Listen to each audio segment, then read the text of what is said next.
Good evening, St. Paul's.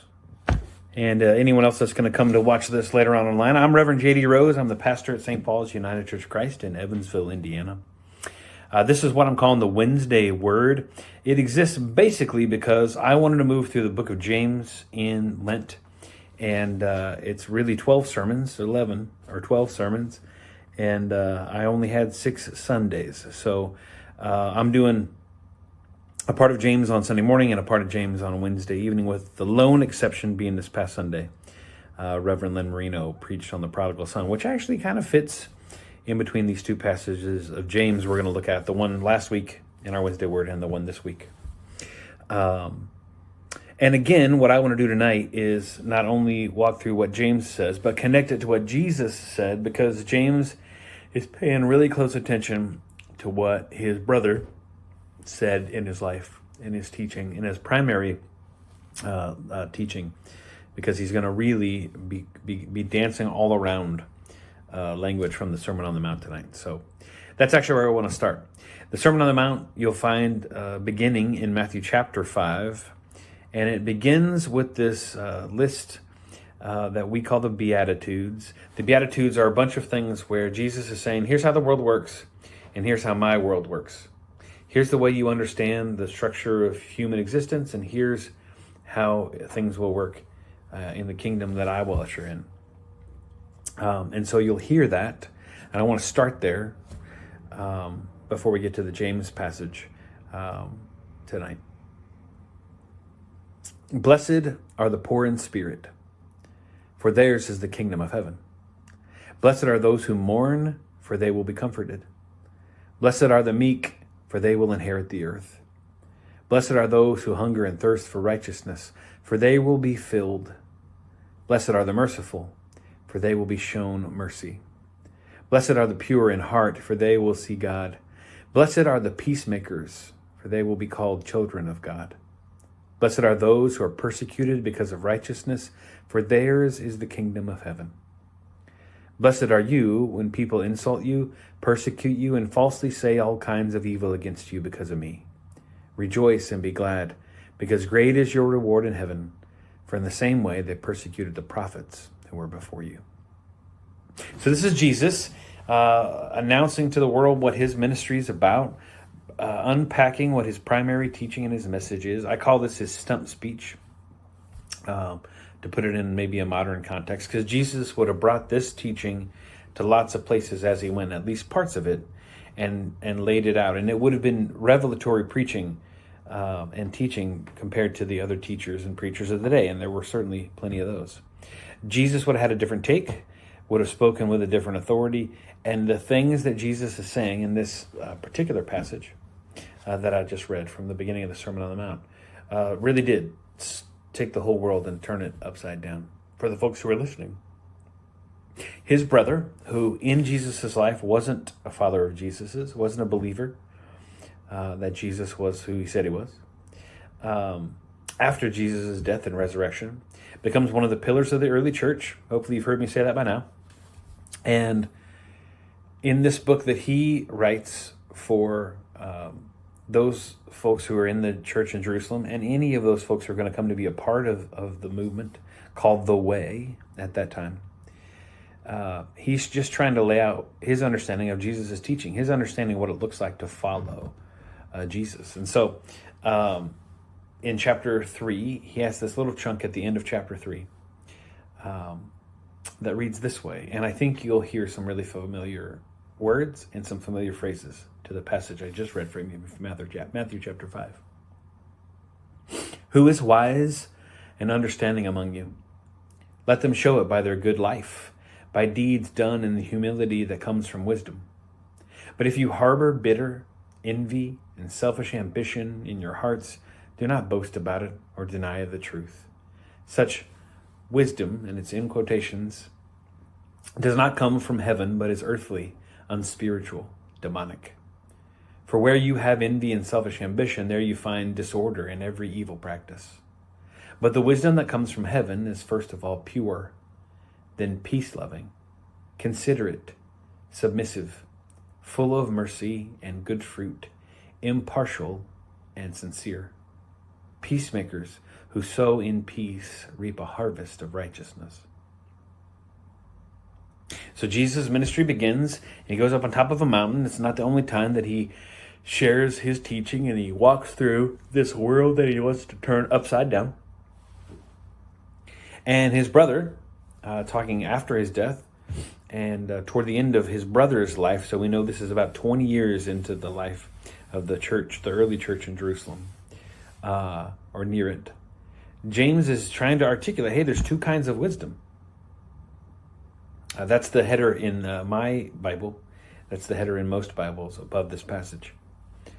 And he asks a question, who is wise and understanding among you? And he answers it by saying, let them show it by their good life, by deeds done in the humility that comes from wisdom. So the last sermon I preached here on Sunday morning, we talked through this teaching in James, in this book of James, that sometimes looks like it runs in opposition with what Paul said in Ephesians and a couple of other places. Because he says that our works, that our actions, that our deeds are really, really important.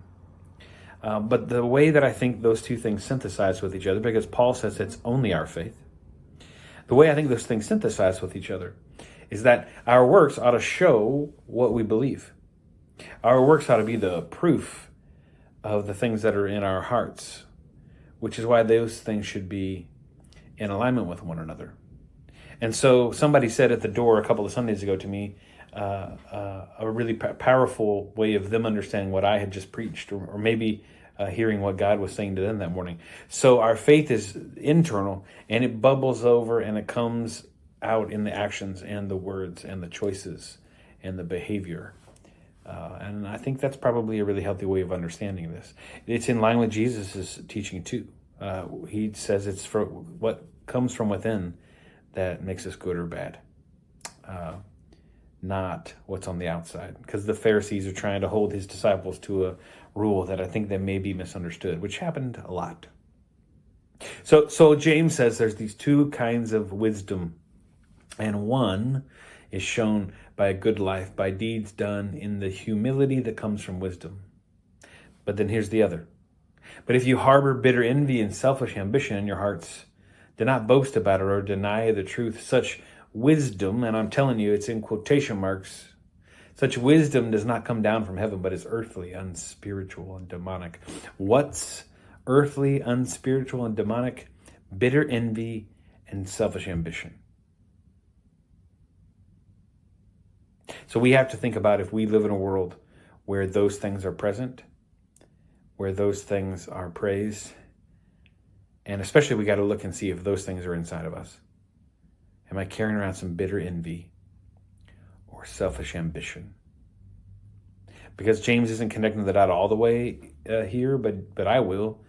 They don't fit in this upside down world that Jesus calls us to, that Jesus ushered in, that Jesus is trying to tell his followers and everyone who would have ears to hear his words. James says that where you have envy and selfish ambition, you'll find disorder and every evil practice. Man, does the world seem to agree with him there. How many examples can we all come up with off the top of our heads from lots of different walks of life about how envy and ambition lead to ruin? They put one person or a small group of people's needs over large groups of people's needs. You've got to know any faithful understanding of the way Jesus lived, because he was always thinking about the whole, the body, the people, the children of God, those that were in his care. And what he chose was to sacrifice himself for all of us, which is the opposite of what James is calling out here, this wisdom that some people tend to display. But the wisdom, he says, that comes from heaven is first of all pure, then peace-loving, considerate, submissive, full of mercy and good fruit, impartial and sincere. Peacemakers who sow in peace reap a harvest of righteousness. Can you hear the echoes of the Sermon on the Mount there?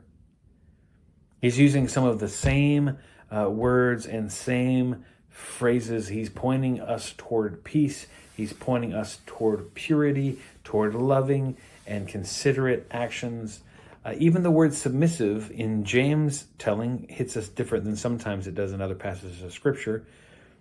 He's telling us that we should be full of mercy and we should produce good fruit, that we should be sincere. This is James' call to action. It's his way of saying, this thing Jesus, my brother, taught can be yours. But you got to be able to reject the world's wisdom. You got to be willing to say, hey, I know that the world is built on envy and ambition, but I reject that notion. I won't be offering that to the world. I'm going to bring a host of other things. Purity and peace and love, consideration, mercy, good fruit, sincerity. I'm going to bring those things to the world because they reflect what the faith in my heart has taught me about the one that I've asked to be in my heart and who I have my faith in. That's what James is trying to move the church in Jerusalem and everyone that would come after, including us, through, right? This understanding that it's within your heart, it's within your life, it's within your capacity, it's within your ability to follow Jesus, but that's going to look a certain way and sound a certain way, and it's for sure not going to look a certain way and sound a certain way. And so throughout this chapter, he tells us what it isn't, and he tells us what it is. In this passage, it's not envy and it's not ambition, which absolutely is the way the world I have grown up in and live in looks. I mean, the way we are sold things, the way we are encouraged around things, the way we're shamed for the bodies we have and the hairlines we do or don't have, the way that we talk about who's successful and who isn't, the way that we look down on those folks who aren't at a certain station, the way that we lift up those folks that are of a certain station, that are of a certain occupation, that are rich or powerful or famous, the way now that our politics are very much in line with that too. I mean, we live in a world that has taken envy and ambition and gone, yeah, we want more of that. We're going to wire ourselves for that. We're going to live on that. That'll be the fuel of our whole culture. And James says really clearly and kind of gently, yeah, there's two kinds of wisdom. And if you're choosing envy and ambition, you just chose wrong. Or you didn't choose what Jesus taught. The other kind of wisdom he unpacks here in James chapter 3, verses 13 to 18, just moves in a different direction and is in line with this undoing of the natural order of the world as Jesus encountered it too. And so what Christians have always been called to be are the change agents and the people moving through the world who are making sure everyone is given their dignity. We're supposed to be ones who are moving through the world who are working for peace, who are sincere in our words, who are considerate in our actions, who are peace-loving.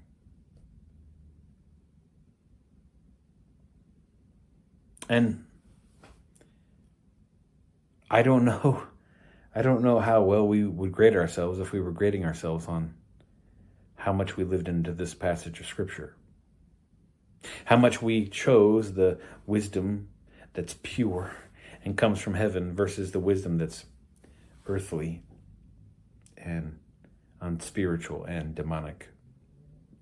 And if you're listening to this and you're like, wait, okay. I think I get this, and I think I know what this looks like, and I think I have probably leaned a little too much toward how the world works and how the world orders itself, and I certainly have experienced the fruit of ambition and envy, and I've seen things be disordered And I've felt like some things were off. And now I'm hearing you say this, and you're right. There is a different kind of wisdom. There is a different kind of way of understanding this. Okay, I got it. Then let me tell you, that's what this Lenten season is supposed to be. A time for us to figure out what's stopping us from being the kind of Jesus followers we're called to be. That's stopping us from letting God really have us and change us and shape the way that we encounter the world. That really stops us from following Jesus, even though I'm sure we've got good reasons why we haven't. The Lenten season is an opportunity for us to just be honest about that with ourselves and with God. And try to do better. To leave that all at the feet of a cross that will be gathered around soon, and ask God to change us. To give us new life, to give us heaven's wisdom instead of the world's. On Sunday, Lynn talked about the prodigal son. What the prodigal son realizes is the way that he has chosen with his ambition and deep envy to live his life has led him to ruin. And he just makes a call that if I were in the exact same station I'm in right now in my father's house, I would at least be better off because of the way he treats those people who are servants under him. And so he heads home. He heads home to a father who's been scanning the horizon for him every day. And rather than getting back some scorn, rather than getting back some judgment, rather than getting back what he's due, which is nothing because he took his portion, his father instead reacts graciously and forgivingly and lovingly. And consistent with the way Jesus cast God in that story, or at least the way he talks about a father's love in that story, is this kind of wisdom, James says, comes from heaven. Is this kind of world upending understanding that Jesus unpacks in his very first sermon and in many sermons after and with his whole life. There's not evidence of any envy or ambition in Jesus. You can't find an instance like that in his life. In 4 Gospels and in many recountings throughout the New Testament of things Jesus did and said, you can't find a moment where envy and ambition are his issue. But you can find moments where he is pure and peace-loving, considerate and submissive, full of mercy and good fruit, impartial and sincere. So the question is, do we want to follow Jesus? And the challenge is, even if that means going against the grain of the world, which seems to be built on a different kind of wisdom. Sunday, we're going to dig right into the scripture that follows this, that really carries this further. And so I hope you're a part of that. If not, I hope you check out the other videos in this series and the other sermons that we've preached in the James series. I'm loving this book and enjoying moving through it in Lent.